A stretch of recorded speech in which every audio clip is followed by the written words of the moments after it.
to welcome everybody, and we have a special guest here. He's from the medical field, and a special hello to Marilyn. What is your profession, and how'd you get into it? So I work in medical economics and actuarial in the healthcare field for health insurance.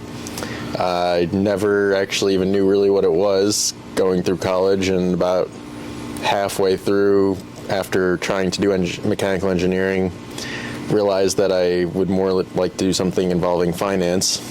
So I guess with that said, I learned about healthcare, which at the time was a pretty dynamic field, and Obama was in office, and there's a lot of changes going on with the federal government and so on, so it seemed like a pretty interesting and up-and-coming opportunity that I could get involved in. So changed over to actuarial science, which is very math and data-driven. So I have a degree in math and in engineering. And so then after graduating, moved to Florida, since that is a very dense and up-and-coming area as far as healthcare goes. A lot of retirees over there. Yeah, for sure, right. So now I work specifically for Medicaid and somewhat for Medicare. I think it's pretty much the background. So. Oh, I got you. Yeah. But let me go back to Miami. Going to Florida. Have you encountered any BBLs? No. Really? So for health insurance, usually that would only be under things that would be considered, necessary medical services and so on. So things that would be more of cosmetic, or things that aren't, let's say, particularly necessary for healthcare. That those things are usually, actually added costs. Yeah. So what do you guys do with car accidents, or somebody loses their leg? What is something that you guys usually, like you said, you don't do that, but what is something that's really commonly financed or used? Yeah. So the biggest thing right now, as you might know, is things involving COVID. While that's kind of coming somewhat down over the last couple of years, it is still quite a large consideration, especially financially. The government recently has made some changes into who can be eligible for things like Medicaid, and how that they can get their healthcare costs covered. So I think that's probably the biggest consideration now that we look into. But other than that, we do lots of things involving, pregnant mothers, ER visits, making sure people go to their doctor, which not a lot of people like to do, but it's important, and so try to make sure that everyone does that and keeps their health up to date. So yeah, they might be eating apples. One apple keeps a doctor. Yeah. You know what I'm saying? A lot of apples. with the COVID thing, how much is that costing? An average person, what are you dealing with? A COVID treatments, COVID deaths? Yeah. So good news is that COVID costs have come down quite a lot since it started, but nonetheless, there's still big pushes with people getting vaccinated and so on, and those costs that the federal government has been paying for, they are not as much anymore, and it's kind of now coming in to be more of, one of the many viral diseases that we have. So with that said, it just depends, if we've seen COVID inpatient visits be thousands of dollars, or we've seen people just get a cold and they get something off the shelf and it's cheap. So it could really vary. Oh, okay. Yeah. What is say something? What is the most cost effective? What is something that, say you get shot? How much is that? Or I remember seeing this post. This guy got bit by a rattlesnake or a snake something. His bill came out to $1 million or something like that. What is something that could happen to you that is very expensive? Yeah. So, and that's why in that case, why it's very important to have health insurance and to have a plan like one of the many health insurers that are out in the country, one of which I work for and do work for. But without insurance, that can be something that could be a very large financial detriment to someone. However, in that case, with insurance and having health insurance, that would be no more than several $1,000s out of pocket, as opposed to, like you said, $1 million. So, again, important to kind of, be forward thinking and be risk adverse and try to make sure we have like the appropriate insurances so that if something crazy happens, then you're not all at cost for it. Oh wow, that's good to know. That's good to know. Have you gotten hurt? Have you like gotten like a cut or something? Have you got to the emergency room? Has something happened to you? That's a good question. So I it might be hard to see, but I did get in actually a very serious car accident. Let's see, about since when I was 17, so 16 years ago. But yeah, I do have several metal plates in my face. I've had stitches all over my head, and I was knocked out for several days. And that cost about $250,000. So with that said, through my, at the time, parents' health insurance, they paid again the several $1,000s out of pocket, but most of which was in fact covered through insurance. So again, important learning opportunity as far as having insurance and being covered. So, do you think that was an influence into chasing this career? That's a good question. Probably not, actually, but nonetheless, I guess they do kind of tie to each other. At that time, being 17, all I knew is I liked cars, but that's other than that, I didn't have any plan for college or like what I wanted to do for after college. So. Oh wow, I got you. Yeah. And so, what's the age group, or it's really no age that you deal with, like from, like you said, you're sending pregnant mothers to like older gentlemen and women. Yeah, and do you travel to other states to do this, or are you just local to Florida? Yeah, so that profession pre-COVID was kind of a hybrid work from home, going to the office kind of environment, which I think a lot of people experienced. And then since COVID and people started working from home more, it became much more of a work from home kind of industry now. Gotcha, yeah. So now, yes, I do almost 100% of the time work from home. So since it is more of a finance data-driven type job, I work on my computer and have kind of my whole setup with multiple monitors and making it kind of easy to see everything. It's pretty low requirement for traveling, to answer your question. I've only traveled for work maybe one time in the last 3 years. I think it's kind of heading more in that direction. So for people who like to work from home and, are okay with, not going outside as much, it's a kind of a good industry to be in. So. Oh, shoot, I got you. And have you been out of the country? Yeah, I have been. You haven't, like, it's kind of weird. Like, you haven't been hurt outside the country? No, not yet. No. Cross my fingers, but no, I haven't. Yep. Okay. Yeah. So, what fuels you? What do you eat for breakfast? Like some eggs or milkshakes? Yeah, it's a good question. I've never been much of a breakfast person, but I'm also not a morning person. But I recently actually started waking up even a little bit earlier with the intention to, have a little bit morning time before starting work. Mm-hmm. I've found that then when I start work, I'm a little bit more aware and more functioning, let's call it.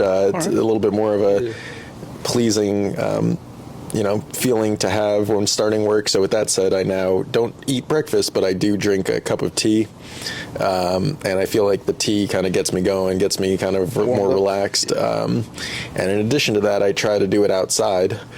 Read some articles about how being outside, looking at the sun and feeling the air has a better wake-up experience. So between the tea and being outside, it's been a good improvement, I'd say. Okay, that's pretty good. Get back to nature. Yeah. And so, how many hours do you work? How many days throughout the week? Is it a stressful job? Yeah. So, it is a full-time job. Full-time being 40 hours. It can vary. During busier times, higher financial pressures that the company might experience, it could go up to 50 or more, but pretty stable. It's not as much of a fluctuation as being in a consulting environment or in a sales environment where your hours might be longer or more volatile. But yeah, it's pretty good. Mostly 9 to 5. Oh, wow. Yeah, I'd say that's a pretty good way to explain it. Yeah. Oh, okay. Yeah. So, like you say, you're dealing in finance. So, I'm thinking about Patrick Bateman. Is there anybody trying to sell more medical stuff? Or like who's in your line of work? Are there a lot of people chasing the bag? Getting money, like trying to get climb the hierarchy? Yeah, and that is in our entire industry, I think, as far as medical economics and actuarial, like finance-related industry, insurance industry. Yes, it's very corporate-oriented, very ladder-oriented. As far as people trying to make more, it is the typical corporate ladder kind of dynamic. But with that said, people sometimes get confused with, just being smart and that being the direct relationship between that and moving up. I feel like it's very 50-50 as far as being smart and just making good relationships and being social. Yeah. At the end of the day, the corporate environment is very much function of building good relationships and making those connections, and having a mix between that and being intelligent is really where you have the most future progression in the corporate world. So I got you. And since you started, what level would you say? Are you like a level 1 or like level, are you to the boss fight yet, or where are you at right now in your career? So this is my second job in this industry, and so in this current role, which I've now been in for a little over 8 years, I started as what was called a senior analyst, which is kind of like, let's just call it mostly entry level. Mm-hmm. And since then have been promoted 4 times, so now I'm a regional director. And so I do also some of the work on my own, but nonetheless, with that said, I do also have a team of 4 people who work for me, and we kind of all work together on the same type of stuff. But with that said, again, going back to the corporate structure, that's kind of in the sense of moving up and being somewhat, let's call it, loyal to your company. Yeah. They also appreciate that, and with that said, having the relationships and doing the work right, you'll move up over time. So. Oh, gotcha. What advice do you have to people out there? Do you tell them not to get hurt? Do you tell them get insurance? Do you tell them wear a helmet? Or what are you telling them? I mean, as far as our members go, so like the people who we serve as, let's call it our customers, is to stay ahead of your health. A lot of people, don't want to go to the doctor, or are afraid to go to the doctor, or they don't like doctors, and like at the end of the day, I don't know that very many people like doctors, but staying ahead of your health will only be better for you in the long run. So it's something that I would definitely encourage. Okay. All right. Okay. And are you comfortable saying, what does somebody in your line of work make?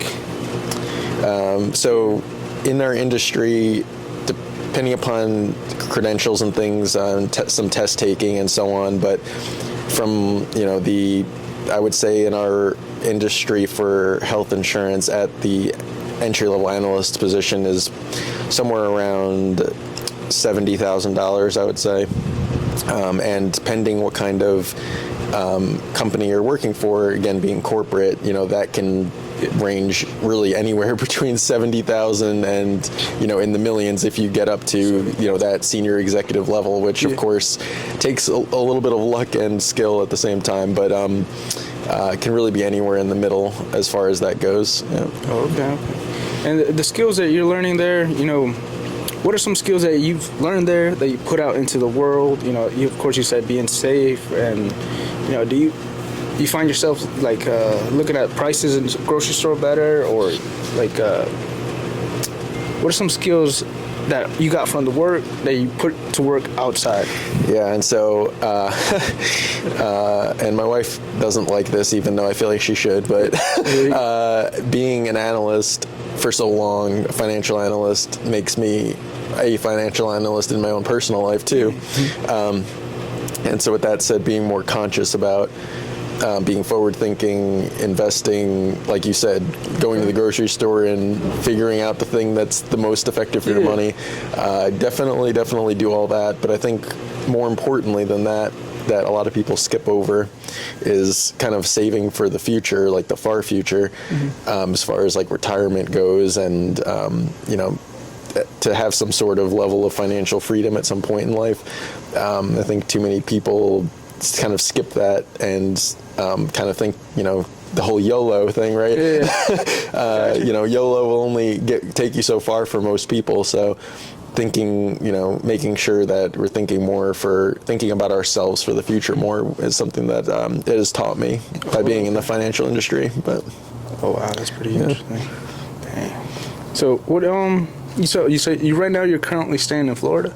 Yes, I live in Tampa, just because that's where the original job was after I graduated college. But, again, now with working from home, it's kind of open to living where you want, pretty much. Yeah. I got you. So have you encountered any alligators?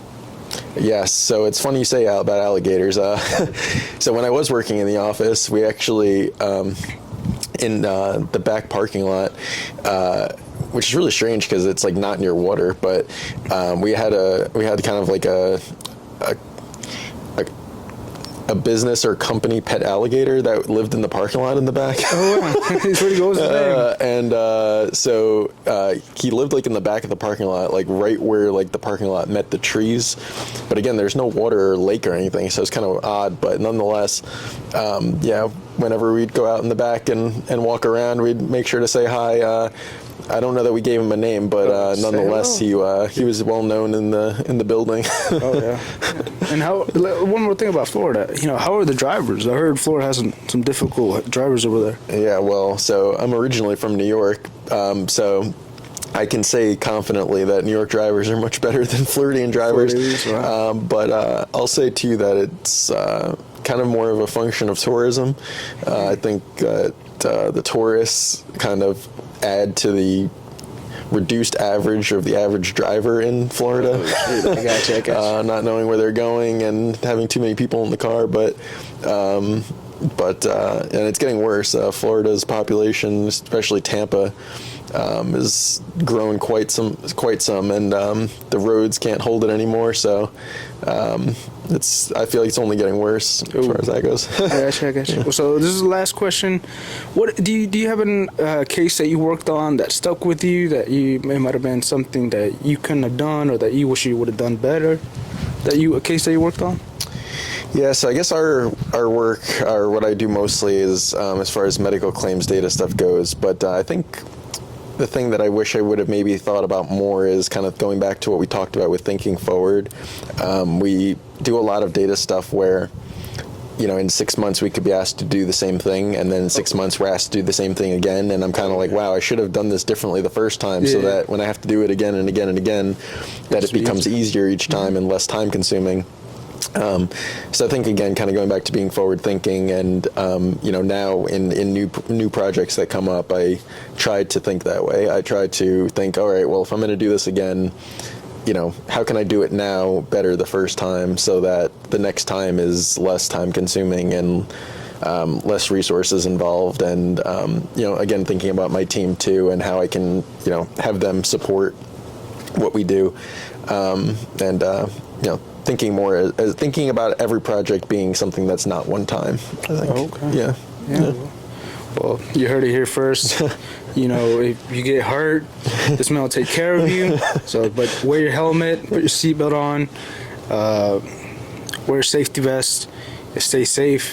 Thank you for coming on this little podcast. Sure. Anytime. We got a view into his world, and thank you all from Montana. Goodbye.